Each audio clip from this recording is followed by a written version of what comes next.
Hello बच्चों, स्वागत है आपका एडू विद प्रिंस में। आज हम कक्षा 9 विज्ञान के महत्वपूर्ण अध्याय कोशिका एवं ऊतक के 20 बेहद महत्वपूर्ण एमसीक्यू हल करेंगे। ये प्रश्न बिहार बोर्ड स्कूल परीक्षा और वार्षिक परीक्षा के लिए बहुत उपयोगी है। वीडियो के अंत तक जरूर देखें। चलिए स्टार्ट करते हैं।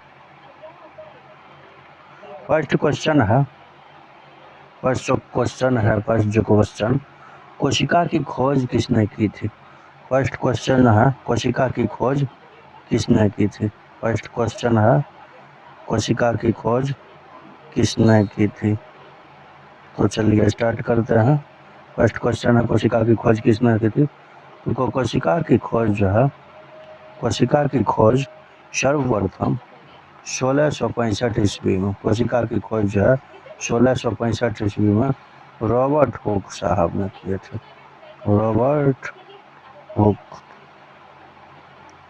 रॉबर्ट हुक साहब ने कोशिका की खोज किए थे। कोशिका की खोज किसने किए थे? रॉबर्ट हुक साहब ने 1665 ईस्वी में, जिन्होंने मृत कोशिका की खोज की है रॉबर्ट हुक साहब ने 1665 ईस्वी में।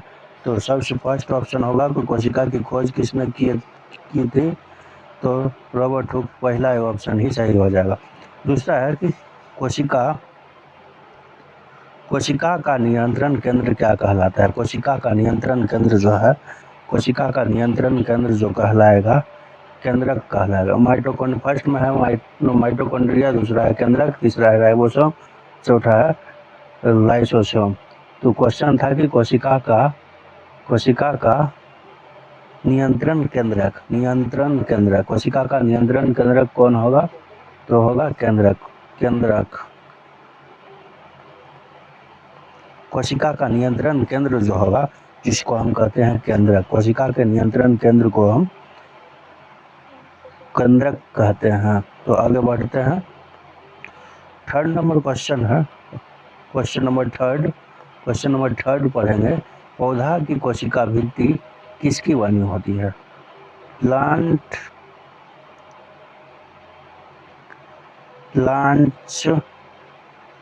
सेल वॉल पूछ रहा है। प्लांट का सेल वॉल किससे बनी होती है? तो पौधा की कोशिका भित्ति जो है किससे बनी होता है? ऑप्शन नंबर 1 है प्रोटीन, ऑप्शन नंबर 2 है सेल्यूलोज, तीसरा है वसा और चौथा है स्टार्च।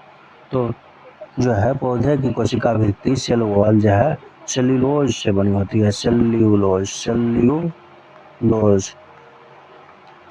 से बनी होती है। पौधे की कोशिका भित्ति जो है सेल्यूलोज से बनी होती है। अगला क्वेश्चन है, कोशिका का ऊर्जा गृह किसे कहते हैं? Power house. कोशिका का पावर हाउस किसे कहते हैं? फर्स्ट ऑप्शन है राइबोसोम, सेकंड ऑप्शन है माइटोकॉन्ड्रिया, थर्ड ऑप्शन है गोल्गी बॉडी, फोर्थ ऑप्शन है केंद्रक। तो कोशिका का पावर हाउस जो हम कहते हैं माइटोकॉन्ड्रिया को हम कोशिका का पावर हाउस कहेंगे। कहे कि कोशिका में जो है ऊर्जा का निर्माण जो है माइटोकॉन्ड्रिया में ही होता है। तो कोशिका का पावर हाउस जो है माइटोकॉन्ड्रिया को कहते हैं। आगे बढ़ते हैं। फिफ्थ नंबर क्वेश्चन है, क्वेश्चन नंबर फिफ्थ देखेंगे। क्वेश्चन नंबर फिफ्थ जो है, क्वेश्चन नंबर फिफ्थ को देखेंगे। पांचवा क्वेश्चन, प्रकाश संश्लेषण किस कोशिकांग में होता है? प्रकाश संश्लेषण जो है किस कोशिकांग में होता है? प्रकाश संश्लेषण किस कोशिकांग में होता है? तो बताएगा पहला क्लोरोप्लास्ट, दूसरा ऑप्शन केंद्रक, तीसरा ऑप्शन रजधानी और चौथा ऑप्शन लाइसोसोम। तो इनमें से सही ऑप्शन होगा क्लोरोप्लास्ट। फर्स्ट के साथ जाएंगे क्लोरोप्लास्ट इसका जो है ऑप्शन सही ऑप्शन होगा क्लोरोप्लास्ट। जो है प्रकाश संश्लेषण किस कोशिकांग में होता है? प्रकाश संश्लेषण का जो है कहाँ में होता है, किस कोशिकांग में होता है, वो पूछ रहा है। प्रकाश संश्लेषण की क्रिया जो होता है किस कोशिकांग में होता है, मतलब किस जगह होता है? क्लोरोप्लास्ट। किस में होता है प्रकाश संश्लेषण की क्रिया? जो क्लोरोप्लास्ट। ठीक है। अगला क्वेश्चन है जीवन की संरचनात्मक एवं क्रियात्मक इकाई। जीवन की संरचनात्मक और क्रियात्मक इकाई को सेल कहते हैं। जीवन की संरचनात्मक एवं क्रियात्मक इकाई को सेल कहते हैं। जीवन की संरचनात्मक और क्रियात्मक को सेल कहते हैं। आगे बढ़ते हैं। अगला क्वेश्चन है कि जेली जैसा पदार्थ को क्या कहते हैं? जेली जैसा पदार्थ को क्या कहते हैं? तो हमने पढ़ा था जेली जैसा पदार्थ कोशिका द्रव कहलाता है। जेली जैसा पदार्थ जो है कोशिका द्रव कहलाता है। जेली जैसा पदार्थ कोशिका द्रव कहलाता है, जो है साइटोप्लाज्मा कहेंगे। कोशिका द्रव या साइटोप्लाज्मा कहेंगे। जेली जैसा पदार्थ को कोशिका द्रव या साइटोप्लाज्मा कहेंगे। ठीक। अगला क्वेश्चन है पौधों में जल का परिवहन कौन सा ऊतक करता है? पौधों में जल का परिवहन, तो पौधों में प्लांट में जल पानी का प्लांट में जो है पानी का परिवहन कौन सा ऊतक करता है? तो आंसर होगा जाइलम।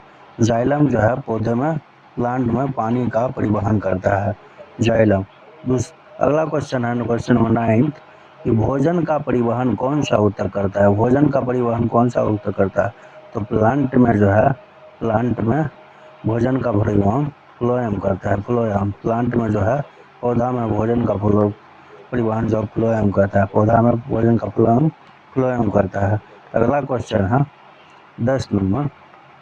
ये सब जो है मोस्ट वीवीआई क्वेश्चन है, तो इसलिए वीडियो को पूरा देखिए। वीडियो अच्छा लगे तो एडू एक्सपीरियंस को सब्सक्राइब करना ना भूलें और लाइक करना और वीडियो को शेयर भी करें। तो अगला क्वेश्चन है सबसे सरल अस्थायी ऊतक कौन है? सबसे सरल अस्थायी ऊतक कौन सा है? तो पैरेनकाइमा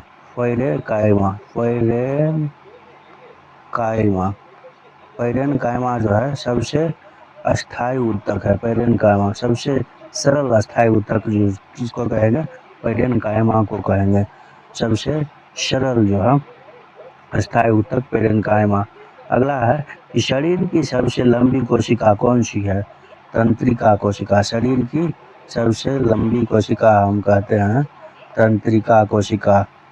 तंत्रिका कोशिका को शरीर से लंबी कोशिका, सबसे लंबी कोशिका न्यूरॉन, तंत्रिका कोशिका न्यूरॉन को कहते हैं। तंत्रिका कोशिका, उसका आकार जो है लगभग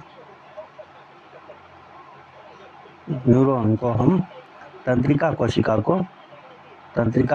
को हम सबसे लंबी कोशिका कहेंगे शरीर के।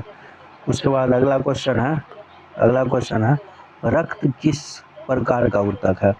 रक्त किस प्रकार का ऊतक है? रक्त जो है संयोजी ऊतक है। हमने संयोजी ऊतक पढ़ा था, संयोजी ऊतक पिछले वीडियो में पढ़ा था। तब रक्त जो है संयोजी ऊतक है। रक्त जो है संयोजी ऊतक। रक्त किस प्रकार का ऊतक है? रक्त जो है संयोजी ऊतक होगा। अगला क्वेश्चन है मांसपेशियों में किस ऊतक से बनी होती? मांसपेशियां जो होती है किस ऊतक से बनी होती है? मांसपेशियां जो है पेशीय ऊतक से बनी होती है। मांसपेशियां जो है पेशीय ऊतक। मांसपेशियां जो है तो पेशीय ऊतक से बने होते हैं। मांसपेशियां जो है पेशीय ऊतक। मांसपेशियां जो है पेशीय ऊतक से बने होते हैं। मांसपेशियां पेशीय ऊतक से बने होते हैं। अगला आगे बढ़ते हैं।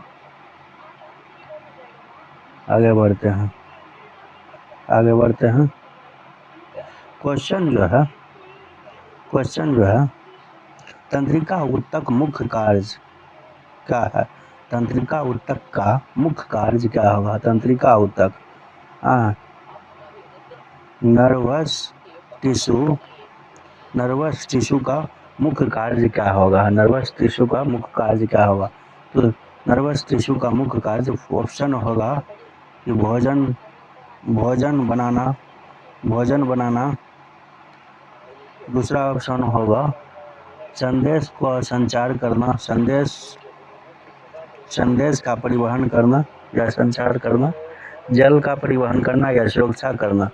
तो सेकंड ऑप्शन के साथ हम इसमें आंसर होगा कि शरीर में संदेशों का संचार जो है तंत्रिका ऊतक जो है शरीर में संदेशों का संचार करता है। अगला है पौधे में वृद्धि किस ऊतक से होती है? पौधे में वृद्धि जो है विभोज ऊतक से होती है। पौधे में वृद्धि विभोज ऊतक से होती है। पौधे में वृद्धि विभोज ऊतक से होती है। अगला क्वेश्चन है राइबोसोम का मुख्य कार्य क्या है? राइबोसोम का कार्य, राइबोसोम का कार्य क्या है? तो प्रोटीन का निर्माण। राइबोसोम का मुख्य कार्य क्या है? प्रोटीन का निर्माण। राइबोसोम का मुख्य कार्य क्या है? प्रोटीन। अगला क्वेश्चन है लाइसोसोम को किस नाम से जाना जाता है? तो आत्मघात की थैली। लाइसोसोम को आत्मघाती थैली कहते हैं। आत्मघात की थैली। लाइसोसोम को आत्मघात की थैली कहेंगे। लाइसोसोम को आत्मघात की थैली कहेंगे। आगे बढ़ते हैं। मानव शरीर, क्वेश्चन है 18 नंबर। मानव शरीर का सबसे कठोर संयोजी ऊतक।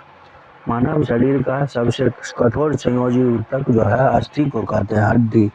अस्थि को कहते हैं हड्डी। कठोर इसलिए है कि हड्डी जो है कठोर होता है, इसी कारण से हम मानव शरीर का सबसे कठोर संयोजी ऊतक जो है अस्थि होगा। संयोजी ऊतक, मानव शरीर में सबसे कठोर संयोजी ऊतक अस्थि को कहेंगे, अस्थि को कहेंगे, अस्थि को कहेंगे। अगला क्वेश्चन है कोशिका का सिद्धांत किसने दिया था? तो स्लाइडेन एवं स्वान जो है वैज्ञानिक थे, उन्होंने कोशिका सेल थ्योरी दिया था। स्लाइडेन एवं स्वान ने सेल थ्योरी दिए थे।